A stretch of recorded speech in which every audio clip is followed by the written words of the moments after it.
የውድድሩ ውጤት ከዳኞችና ከተመልካቾች ተሰብስቧል። በዚህ መሰረት ውጤቱን ለመስማት ዝግጁ ናችሁ? ዝግጁ ናችሁ? አንድ ጊዜ ለተወዳዳሪዎች ሞራል። በውድድሩ መሰረት ብዙ የሰበሰቡት ኤርሚያስ ካያሞና መነን መንገሻ ቢሆኑም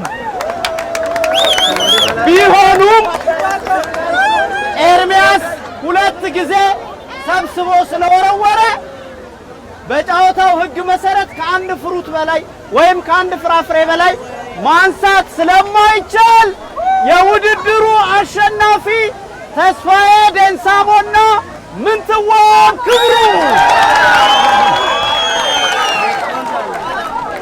እሁድ ቤታችን በተለያዩ ከተሞች በተለያዩ አካባቢዎች እበራችሁ ደጃችሁ ድረስ በመምጣት በጨዋታ ጊዜ በአካባቢያችሁ የሚወደዱ የሚዘወተሩ ጨዋታዎችን እያጫወትን እንሸልማለን። እሁድ ቤት የደርሶ መልስ ፕሮግራማችን የጨዋታ ጊዜ ይሄንን ይመስል ነበረ። አመሰግናለሁ።